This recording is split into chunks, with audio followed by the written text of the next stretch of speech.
Acast powers the world's best podcasts. Here's a show that we recommend.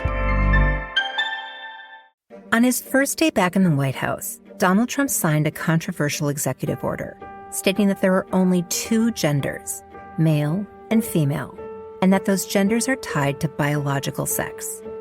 This statement was simple and devastating, and it signaled that the gender backlash had reached a boiling point. I'm Julie Kohler, the host of White Picket Fence. This season, we're examining the many faces of this gender backlash, how it's showing up in our politics and culture. It's a scary time, but it's also a moment for imagination. What becomes possible when we imagine a better future? Subscribe to White Picket Fence wherever you listen to podcasts. Acast helps creators launch, grow, and monetize their podcasts everywhere. Acast.com.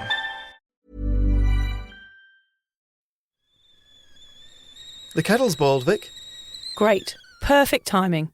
Just a dash of milk for me, please, mate. Here you go. Shall we get started then?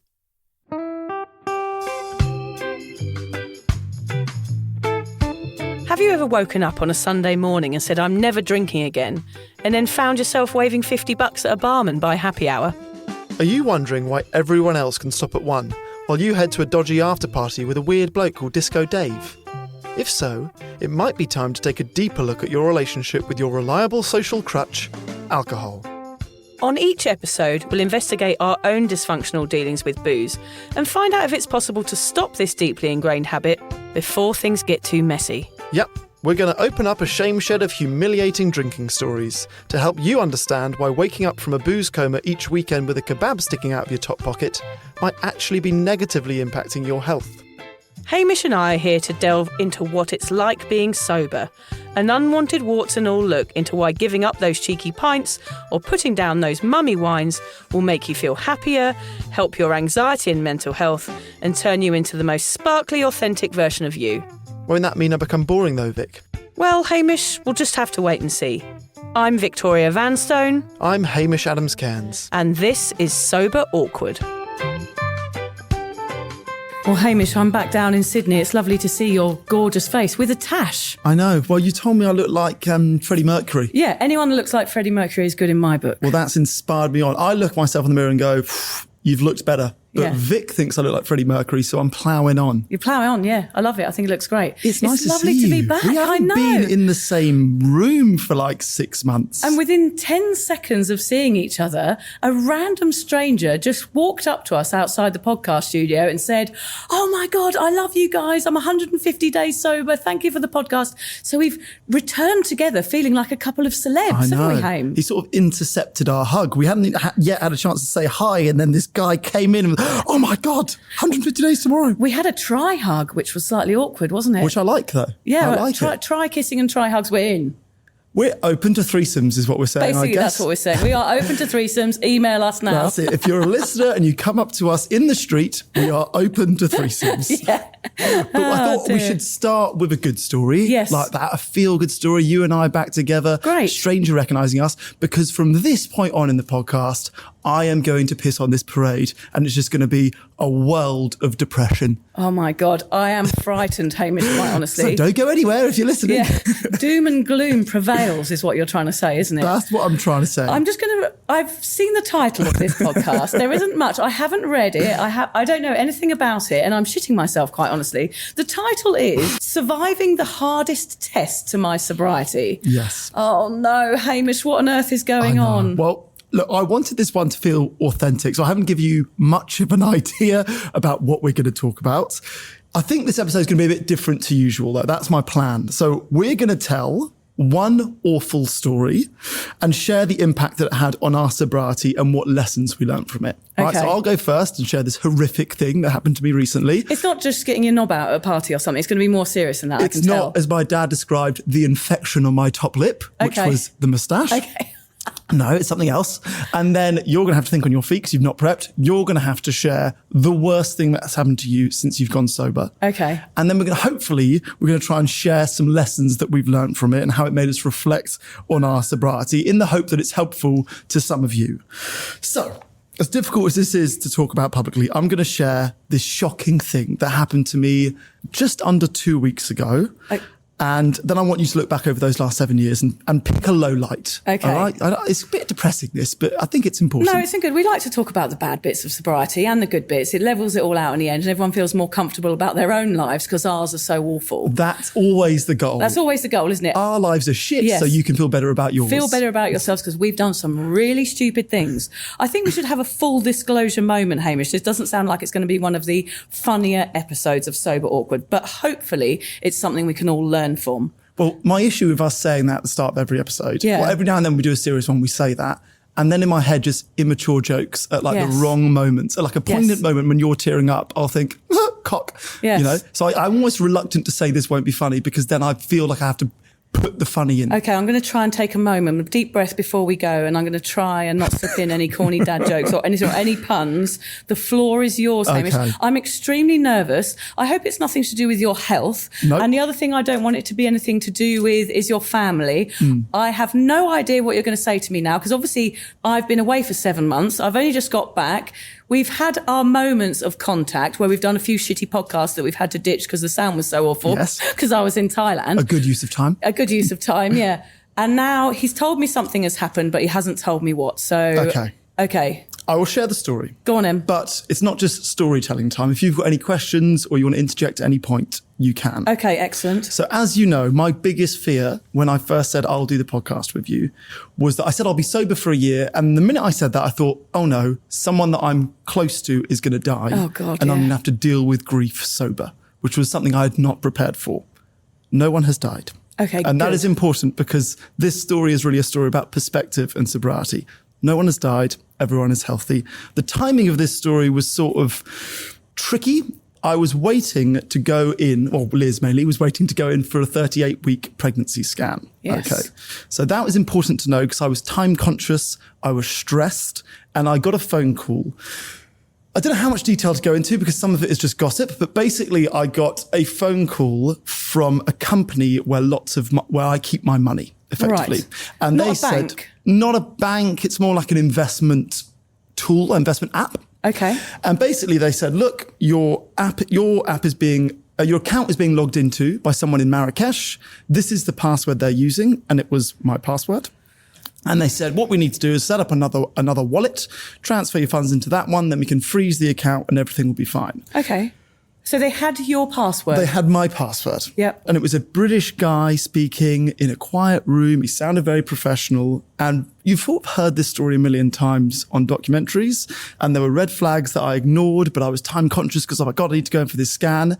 And effectively what I did is I started transferring money into this other wallet, which he guided me through. I said, look, can I call you back? This doesn't sound quite right. And he goes, yeah, of course. But look at your phone. But the number that I'm calling from is the official helpline. I then Googled the official helpline, same number. Oh, wow. Except for it had a 1 at the start in brackets. Oh, wait, Hamish, I've got a bit of a sinking feeling in my stomach.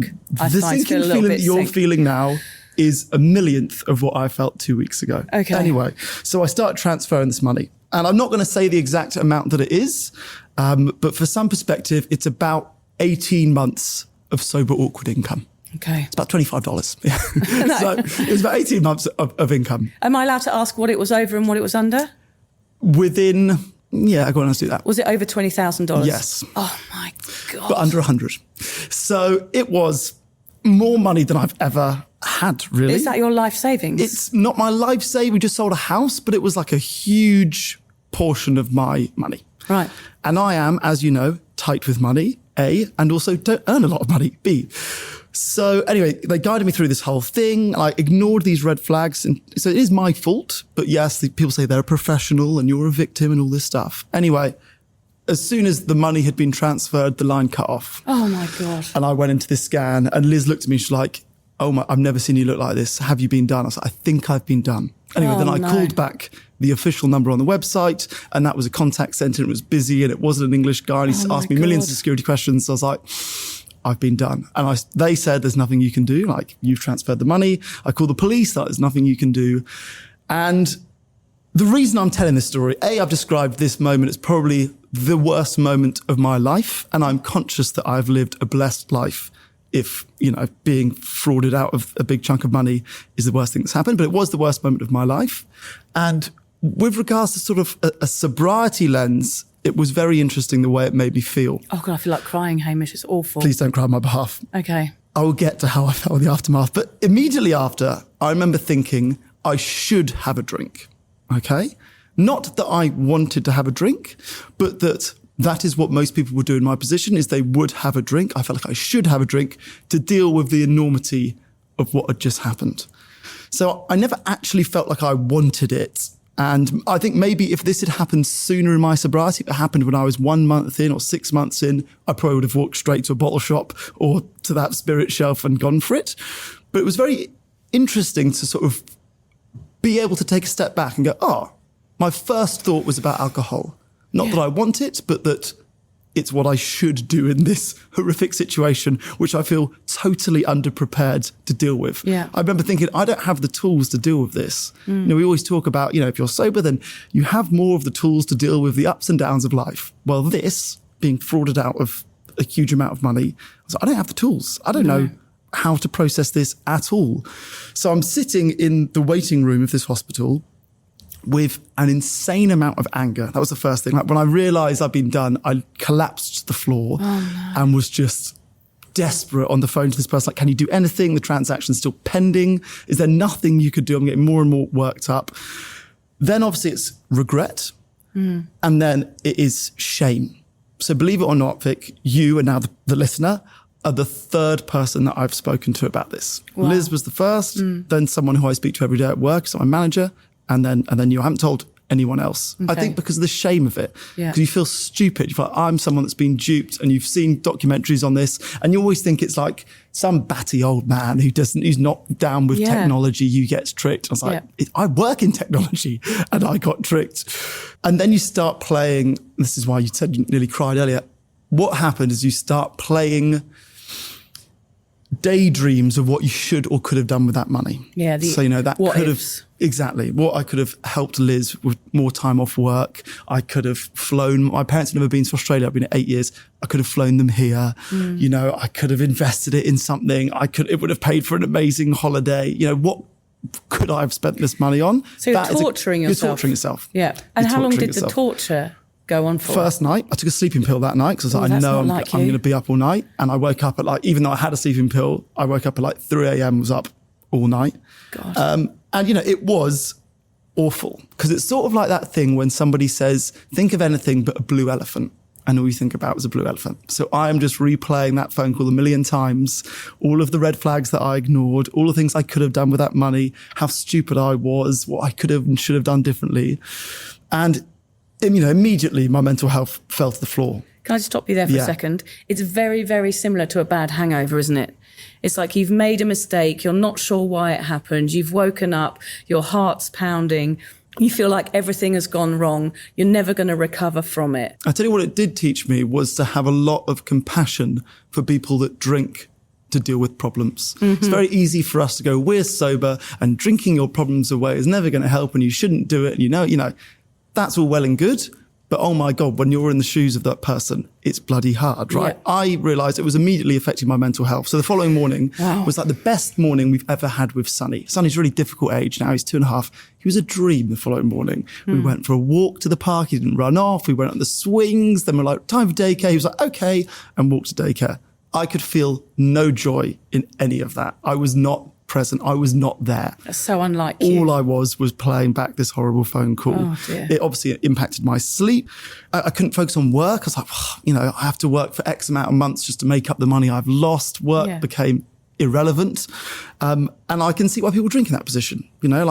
If you drink, you stop thinking about this 24/7. Yes, it kicks the problem down the street, but at least it quietens the voices for a short period of time. So I remember feeling, okay, I'm compassionate for those people. I do remember thinking, thank God this happened to me, like I said earlier, when I'm nearly 1,000 days in, because at no point did I even consider drinking. I thought about the fact I could and maybe I should, but it wasn't a temptation. It came and went, that thought, pretty quickly. And I think, interestingly, and I don't know if this is why AA have this whole buddy system, But within an hour of me getting home from that phone call, I went online to see if I could help other people. And that's not me blowing my own horn. That was like me grasping to something that could make me feel better. Mm-hmm. So I got in touch with the investment app and I said, look, I'm not complaining and I'm not asking for a refund, but this was a good trick that got me. And if I can in any way educate others teaming up with you guys, then hopefully less people will get done. You know, it's not just me being a gullible idiot. I hope the money that I've wasted saves other people more. Great idea. And it was interesting. You know, that sort of came to me and I think, okay, lots of people do that in AA. They help other people to help themselves through their own sobriety. And I guess that's a form of distraction, isn't it? Distracting you from the negative thoughts and making you look away from the problem, which I guess is another reason why people use alcohol, because it allows you to look away from the problem for a moment. And the other thing that I would say, you know, we're only 2 weeks since it happened, just under 2 weeks since it happened. And genuinely, I'm not torturing myself with it anymore. I think if I was still drinking, I would be right in the ditches of self-hate and shame and regrets and those miserable day nightmares that I was having over and over again. Yeah. I slept badly the first night. Speaking to you plus 2 other people has helped. Everyone that you speak to is obviously lovely about it. And they say things to you to make you feel better. Not all of them make you feel better, but I guess just voicing it is maybe helpful to me. Not everyone will be like me, but talking is sort of my form of therapy. I just tell people and share and hope that it makes me feel better. So yeah, it still sucks. It'll still come in waves, but it's not affecting my sleep anymore. It's not affecting my mental health anymore. I mentioned earlier that importance of perspective. I think I've been able to go, the scan that we went to went well. 38 weeks, the baby's fine. B, it is only money. Money is hugely important, but my family is fine. My baby is fine. Sonny is okay. I've still got my job. We've still got our home. We live in a fairly safe place. Like, zoom out. Yeah. This is a horrible lesson to learn rather than something that's going to completely ruin my life. I mean, these sober lessons are tough, aren't they? Yeah. Because there is no out. Feel them. You feel them in every bone in your body and you have to let it pass through you. It's like a craving, isn't it? It's like you have to sit with it and you have to allow that feeling to run through your body and play its course, have its journey through your life. And it can be very confronting and very, very hard. I mean, I've had a few. Well, yes, this is what I want to get to. So you're 7 years sober. Yeah. You've had some lowlights. Yeah. I thought of one or two, but I didn't want to sort of lead you to any. You know my lowlights, I know what I've read your book. You think about them often, do you? Oh, yeah. Whenever I'm feeling down. Actually, that was it. I got done for fraud and I thought, okay, I'll think of some of Vic's lowlights and cheer me right up. She's a real loser. Well, no, I don't want to lead you. I've read your book, so I know a couple, but I wanted this to be more authentic. So you can share more than one if you'd like to share more than one. Okay, well, but tell me a story of a horrible lowlight. Well, if it's any consolation, Hamish, I have had money stolen before. When I was running my jewellery business, I was importing jewellery from Thailand. I was importing silver jewellery. And I got an email to say from the people that I bought the jewellery off that their account number had changed. And this was the new account number. And I transferred them about $4,000 and never heard from them again. And emailed the people and they were like, no, that wasn't us. And the money was gone. Same thing as you. I contacted the police. No one was interested. It was abroad. They wouldn't do anything. And I just, like you, had to accept that money was gone. And I did find that really hard. And like you, I did feel shame. I felt like I was stupid, that it was my fault. Why didn't I check? But I think maybe you and I are very similar in something, Hamish, is that perhaps we're a little too believing in humankind. That is exactly what Liz said to me. Yeah. She said, you're so trusting of people. Yes. And you think the world is full of lovely people. Yes. Because I've lived a very sheltered, privileged life. Yeah. She goes, you're not streetwise. No. And maybe this is the expensive lesson that you had to take to become more streetwise, to have your guard up a little bit more. Yeah. She goes, it's your best trait, it's what I love about you, but you're naive. Like, there are people out here trying to get you and you're not up to it. You know, you're not defensive enough. Yeah. So I think maybe you're the same. I am exactly the same. But you were drinking during those jewelry days. Yes, I wasn't heavily drinking. Yes, I had a few glasses of wine when I found out, to sort of rid me from that shame for a moment. But of course, the shame didn't go away. The next day I felt just as stupid. And it's happened a lot in relationships for me. I just presume people are good. Yeah. I want to live a life where I just think that everybody is coming from a good place. And that is something I get wrong. And I've got it wrong in relationships before. Like, I ended up in Morocco on that street with that guy punched me in the face. That was because I didn't trust my gut and I trusted that somebody was good. When in fact, deep down in my gut, I knew that I was doing something wrong. And I don't listen to my gut enough. I just hope for the best. I think that's what it is. It's just hoping for the best. And of course, with that sort of money that you were dealing with, Hamish, you've invested it. Am I right? You've invested it to make more money. So you are hoping for the best, aren't you? To make a good choice. And sometimes those choices have to be quick. So you were like, okay, this is what people do to make money. They make quick choices under pressure. And that's what I'm going to do because I feel strong and this is who I am and this person sounds legit. So there's nothing wrong with that and there shouldn't be shame in that because that's someone conning you. And it's like the drink spiking that we've spoken about before. The victims often blame themselves because they feel like they were duped and they feel stupid and it's their fault. But there is somebody out there who is out to get you. And there's nothing you can do about that. And they're going to convince you, whoever you are. Hello, I'm here during the lunch rush with Janice, who owns her own food truck. Best cheesesteaks in town. Janice traded up to Geico Commercial Auto Insurance for her food truck business. We're here where she needs us most. They sure are. We make it so easy for her to save, with customised coverage that grows with her business. Sorry, I just get so emotional talking about saving folks money. Not this onion I'm chopping? It's just so beautiful. Oh yeah, no, it's the onion. Get a commercial auto insurance quote today at geico.com and see how much you could save. Get more with Geico.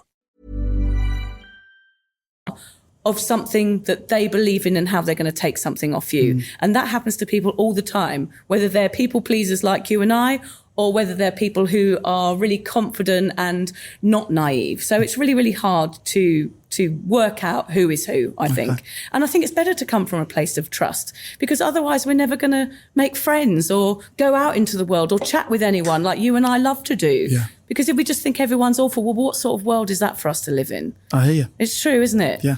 I had a bit of a flashback while I was away. Low light me. Because my low light in my life, of course, since being sober was when my son Freddie nearly died in a choking incident about 3.5 years ago. Since then, he had epilepsy. But after that, I had huge anxiety.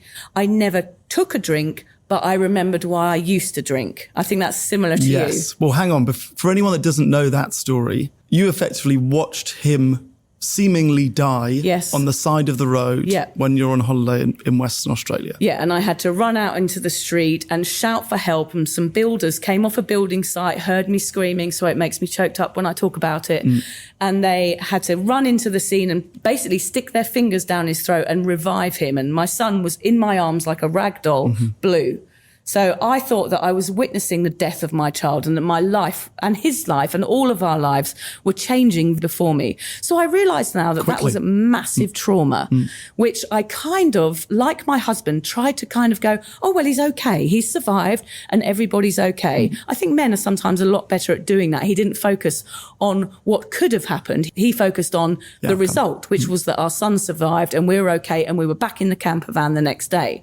But that next day, he was all right and I wasn't. In fact, I was so mentally unwell for the rest of that trip that I had to stay separately to my family in a different room because my anxiety was so high that I couldn't cope with anything. And I just had to separate myself from the whole thing. And when I got home, I still had that level of anxiety. And I ended up getting therapy because I felt like my children were fragile and were going to die any time. Like you felt your money was fragile and our lives are fragile and that people are coming to get us. That's what it feels like. It feels like when something bad happens that something is around the corner to get you and you don't know what it is and you don't know when it's coming and it shakes your mental health. And that definitely shook me. It turned out Freddie had epilepsy after that and was medicated and everything's okay.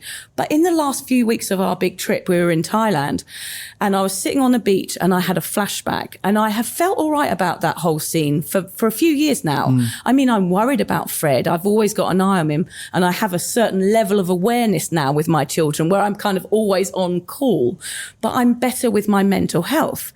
But I was on a beach in Koh Tao, this beautiful island, and suddenly I see George running towards me, pale as a sheet. And I turned around and I was like, what? He said, it's Fred. He's fallen off the rocks. I was like, here we go again. And straight away I was into that fight or flight reaction.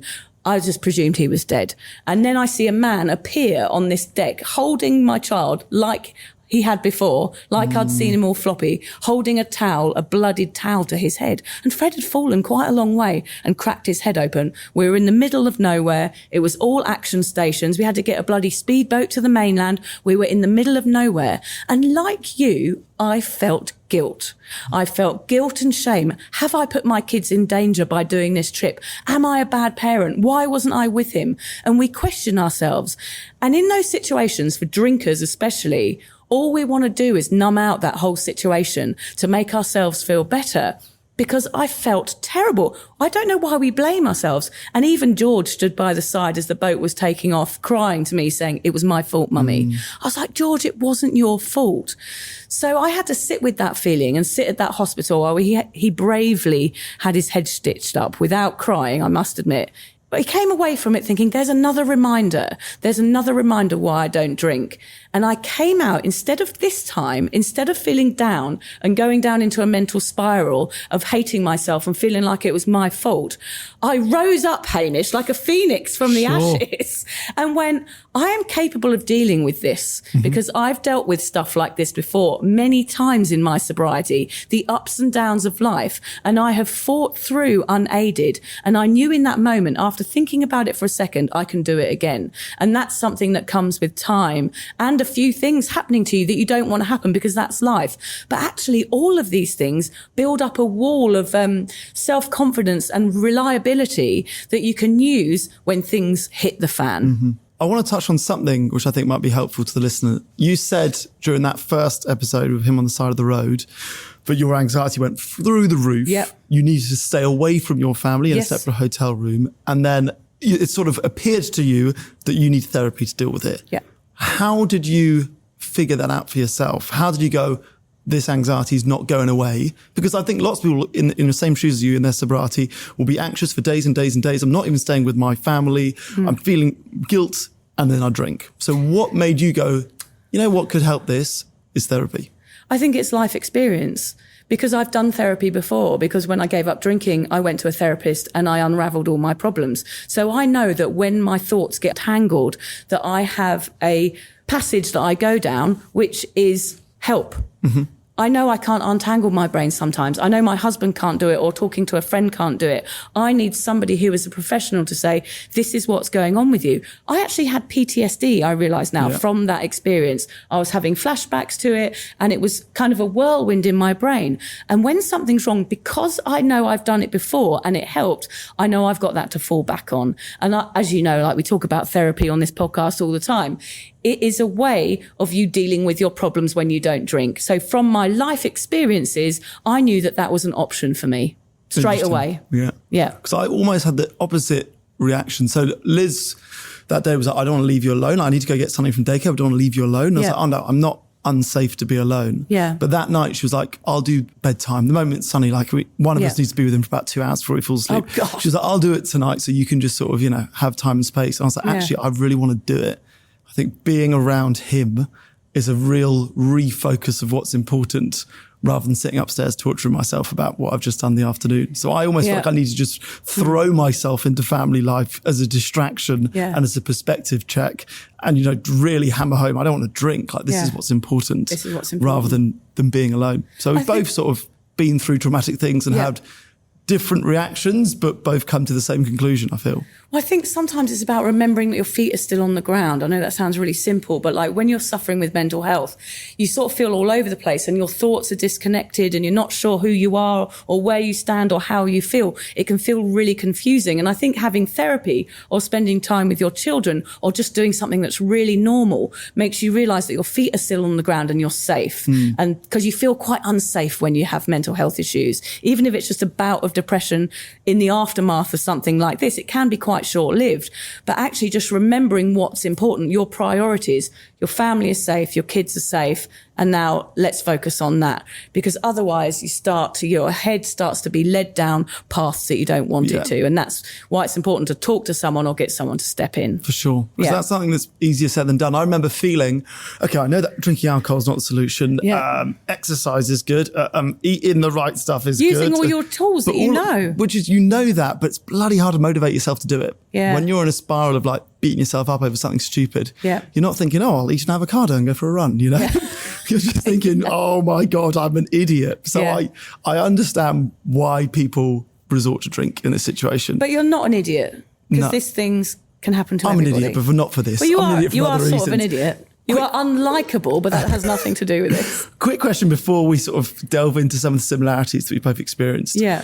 Do you think you would have drunk if either of those two events you described happened in your first year of sobriety or the first 6 months of your sobriety? No. You reckon you're still strong from that early stage? When I gave up drinking, I was so relieved that I knew it was forever. There was nothing. I wasn't going to allow anything to step in my path because I trusted myself. And when you trust yourself, you have no reason to drink, because I know everything about alcohol now. I've overeducated myself to the point where I know that it's never going to solve any of my problems. Yeah. So therefore, why would I put myself at risk and everybody I know at risk by taking a drink in a situation? I know it's never, ever the right answer. Okay. I'm going to put to you a few similarities that I feel we both learned from these situations. Okay. In the hope that listeners who are going through similar awful things might be able to join us in this club of similarity. The Losers Club, should we The call Losers it? Club. Yeah, yeah. Oh, that'd be a night. We should have named this episode the Losers Club. That'll get lots of clicks. Okay, the first, and I think I can speak for both of us on this one, is that we have processed the event a lot faster than if we drunk our way through it. Oh, True? gosh, absolutely, yeah. How soon after that second one, which I know was only, a month ago, you were in Thailand and Freddie fell off? Oh, yeah. How quickly do you think you processed that? That day. Really? That day I processed it. I was like, Freddie's hurt. He's okay. He's had 5 stitches in his head. We're all right now. We did get stuck on the island in a storm for 3 days. That was quite funny. Mm-hmm. And I realised that sometimes I have to push myself out of my comfort zone. Otherwise, I'll never do anything in life. So I understand that these things happen to 6-year-olds. Yeah. 6-year-olds climb on stuff. He's a climber. He's like Spider-Man. He's all over the place all the time. And I can't keep an eye on him all the time. So therefore, it wasn't my fault. It was just something that happens. Yeah. It happens to a 6-year-old. And it happens all the time. I would say I was bad for 24 hours. It got progressively easier. And by sort of day 7 or 8, I feel okay about it. If it pops into your head, do you feel like a bit of vomit comes up to say hello? It feels like I am hollow on the inside. Oh my God, I think you are. Yes, there is no heart There's in me. no heart beating in there. You're like a scarecrow. Yeah, I feel like someone's punched me in the stomach. Every single time. Yeah, that's that how it will feels. pass though. That's how it feels, but it's okay. Would you like me to punch you in the stomach? Yeah, I think I could take one of your punches. Okay, no, you're a we'll do boxer. that. And you've just been in Thailand. I bet you've been Yeah, practicing. Thai boxing. Yeah, I'll organise that for Just you. punch me a few times. I can order a group of people to come and punch you in the stomach if Maybe you want. punch me, like start with a soft punch. Yeah. And then as you get harder, I'll tell you when it's like, okay, about that level of punch is how it feels. We'll get a nice scale for it. Okay, excellent. Sounds good. I'm in. Okay, the second point, I think, given just the extreme nature of the events that we've both spoken about, I feel like we've both been able to deal with them in a way that has made us more tolerant and battle-hardened. Okay. The reason I say that is, like we mentioned, being sober is really dealing with the bad stuff. Mm-hmm. You really ride out the lows and the highs because you've got to feel all them feels. Yeah. And I believe it makes you battle-hardened. The episode is called, the whole podcast is called Sober Awkward. We are both elite at dealing with awkward situations Yes, now. we are elite. They have multiplied in something, since being at Frisbee sober. and dealing with awkward situations. Yes. Yeah. And I feel like going through bad situations, they are inevitable. Yeah. Be it day 1 of your sobriety or year 7. Yeah. These things are going to happen. Yeah. And if you don't drink through them, they will make you tougher Yeah. rather than break you. I think you asked me, like, what did I learn from those experiences, for example? Like, you could just say, well, I got over it and that was the end of it. But I think if I was to really focus on what I learned and what you will have learned, even though you might not feel like it now from those experiences, that you're stronger, that you don't need alcohol, that drinking a problem away doesn't help anything, that it won't solve anything, that I'm able to recover it and you are, even if you need a bit of therapy, and that's okay. Nothing was ever resolved by drinking and it's going to prolong the pain. But I also know how life and money and everything can be fragile. And that does scare me a little, but that's who we are. Like life wouldn't be worth living if everything wasn't a little bit scary every now and again. Yes. Yeah. So we are the same in that way where we can feel these feels and it can feel like shit in the moment, but we will stand up and understand why we had to go through these things afterwards, rather than just drinking a couple of pints and, you know, vomiting on our cardigans. Yeah. Yeah. Lovely. We've come up with a list of other tips that we can give you. If you go through something similar to us, it might not be your child falling off a rock or you being frauded out of some cash, Yeah. but dealing with something awful, we hope that we can give you some tips to sort of prepare you better than we were prepared. Yeah, Okay? there are usual sober, awkwardy tips, though, aren't they? But I think in this situation, it's important for us just not to end the podcast by saying, that was shit and fucked up. Yeah. Let's go home. Bye. Yeah. I think we need to give some good, solid foundations for sobriety here. Good. Okay. Do you want to go first? Okay. Here are 10 ways to prepare when the shite really hits the fan, Hame. Build a strong sobriety toolbox. You all listen to the podcast. You know what that is, whether it's calling a friend, journaling, meditating, going for a walk, a rage walk, as I like to do, Hamish. Having these tools really means you won't be left scrambling for answers when the shit really hits. Have a crisis plan. Write down a plan for what to do if you ever feel overwhelmed and tempted to drink. This could include calling a friend, going to a meeting, practicing deep breathing, or physically removing yourself from a triggering situation. That whole friend thing is interesting because, we always think, I'll just have a drink. I'll go to the pub, I'll have a drink, and then I'll feel better. Yeah. What I wondered is if the part of that makes you feel better is you going to the pub with a friend and talking it through. The fact that you're drinking alcohol is we're giving alcohol the credit. But that's why we're totally giving it the credit. And that is why it's so ingrained and so normalised that we think that alcohol is the answer, because we go, well, going to a pub and having a pint with my mate makes me feel better. That's what I know in my heart is going to solve this problem. But you're absolutely right, Hamish. It's not going to be the booze. It's going to be the fact that you're in a lovely environment with a good friend of yours and pouring your heart out. Yeah. It wouldn't matter whether you had a fizzy water or a pint. It would probably be 100 times better if you had a fizzy water, because then you're going to get some closure and you're actually going to talk something through until the bitter end, rather than ending up at karaoke. Absolutely. Well, no, karaoke makes everyone feel better. Oh, true. Sober or not, I went for my birthday this year. Actually, I went in Bangkok. Yeah, it was really good. You know what? If you go through any trauma in your life, go to karaoke. Did you do? I did Angels. Oh no, you did Craig David. I did Craig David. I did Atomic Kitten. Oh, I did Natasha Bedingfield. Embarrassing. I did Queen. Oh dear. All the big hits. Yeah, all the big hits. Yeah. Don't Stop Me Now.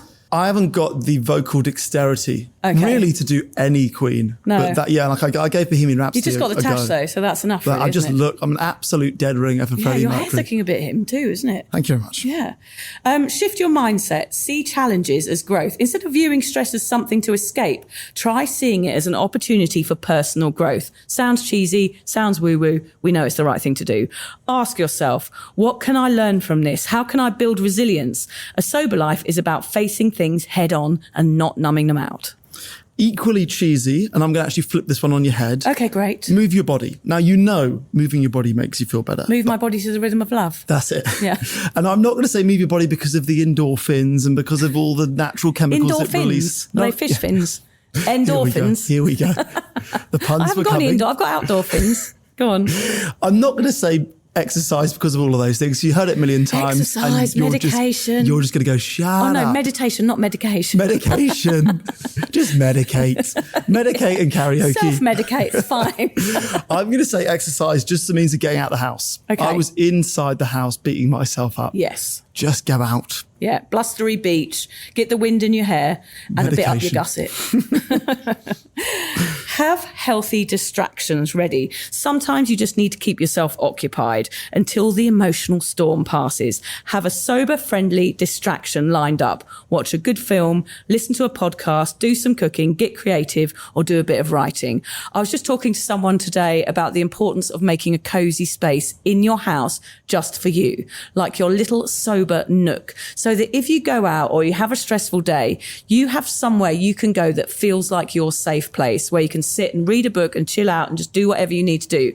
It might just be the corner of your couch, but just go somewhere and relax and distract yourself from the negative thoughts that might be in your brain. I do not have that space. I thought the loo used when you to become be a the parent, space. you don't have that space. No, I'll be taking a crap. Sonny will come in. Liz will hop in the shower. Be all three of us. Yeah. Zero space. My safe space would be going away somewhere to have a massage or something like that, like going out of the house, I've told running you, away. Some of the happiest times of my parenting in the early days, commuting to work. Yeah, and mine is the Audi car park. I just sit in there for ages, just doing nothing, looking at avocados. We've said avocados a few times on this podcast. They've come up today. Yeah. Okay. I'm not sure why. I don't know what that means. Are you hungry? Maybe we'll go and get avocados after this. Let's go for a big avocado party after this recording. Holy guacamole. The final one, and we always come back to this because it is probably the most important point, is is remind yourself why you quit. Yes. When life gets hard, it's easy to romanticize drinking. We think about all the good bits. We're very good at forgetting the awful bits of drinking. Oh, yeah. The hangovers we forget, but like you being off your nut at a Fatboy Slim gig. Yeah. Very much front of mind. Yes. So keep a list of all the reasons you went sober and read it when things feel overwhelming. Drinking doesn't solve your problems. No. It only adds to them. Sobriety isn't about avoiding stress. It's about learning how to navigate it with clarity, strength, and self-compassion. The more you practice these habits, the stronger your sober muscles will become. And the easier it will be to get through life's unexpected storms without picking up a drink. Yes. Do you want to go for that massage, Hamish? I think so. No, you're not giving it, are you? No, it's no happy endings here, mate. Oh, no. Can you stand on my back and then punch my chest? Oh, yeah, so we're going to do punching, standing on Yeah. you. I've got one of those whips as well, like a leather whip. Would you like that? Why have you got one of those? I've just got one in my bag. I can take it with me everywhere I go, especially down to Sydney for the weekend. This is sounding far more sexual than it's meant to. We're going to It's leave called- this. what's You're going to cover my body in guacamole. You're going to hit me with a whip, stand on my back and punch me in the tummy. Yep, that's the plan. You're it. definitely going to forget about this money thing, Hamish, after that That's happens. it. I'm just- You're going to be red raw. Yeah, I'm going to be straight back to that hospital. It's going to bring it all back. Oh, I'm glad we're ending on a happy note. Yes. Thanks for listening, everybody. If you're questioning your relationship with booze, you're struggling to moderate, or your hangovers are causing anxiety, it might be time to reach out for some support. Yeah, just talk to a mate about how you're feeling, contact a local doctor, find an AA or sobriety group. Vic's got one. Yeah, just head to www.cuppa.community. Remember, if you're questioning yourself, it might be time to seek support. Even though this journey can be awkward, it is definitely worth it. And if you've enjoyed the Sober Awkward podcast, don't forget to review it, rate it, and share it with your mates. Do they have to share it with their mates? Yeah, of course they do. I'm not doing this for nothing, Hamish. Bloody hell. How do they share it? I don't know, just write it on the...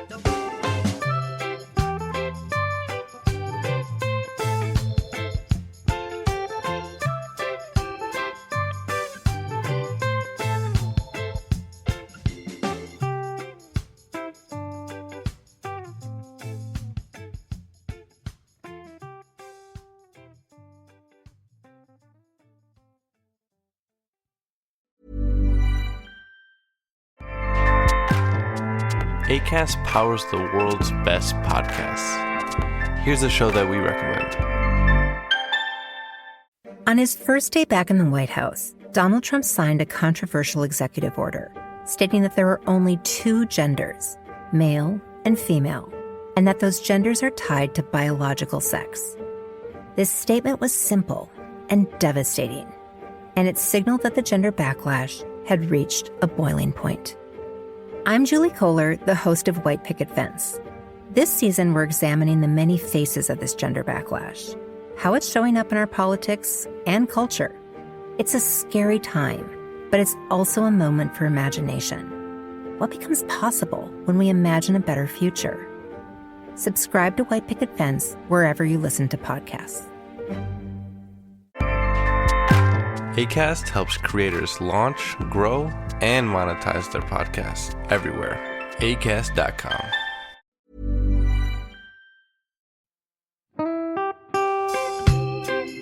So, as you probably know, my comedy memoir, 1,000 Wasted Sundays, is officially out. All my magnificent fuck-uppery in one awkward hit.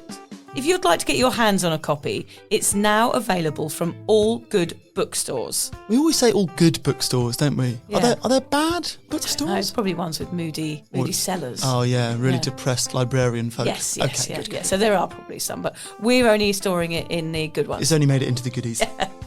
You can also get it from all good online retailers. The print version and ebook are out now, and the audiobook will be available in March. I've been writing my memoir for 5 years. It will make you laugh, cry and cringe, and hopefully inspire a few people to reconsider their relationship with booze.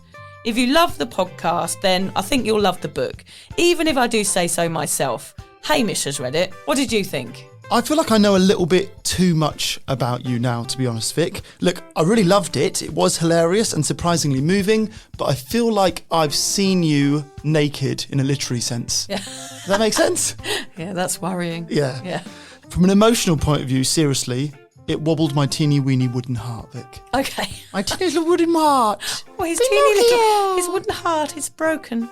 Anyway, so if you do manage to get your filthy mitts on a copy, please do me a favour and head to goodreads.com and give me a review. Doing that will help me get it out there to those that need a bit of sober support. So there you have it. My story, unwanted warts and all. Come and get awkward with me. Not to be too demanding or anything, but seriously, go and buy it now. Yeah, go and buy it. Go and buy it right now. Yeah, don't just tell your friends, buy it, and then buy your friends one or two. Yeah, don't give them a copy. Yeah. Buy it, yeah. And you know what? Don't be careful where you store it. If you lose it, you can always buy another 5. Yeah, buy another one. Yeah.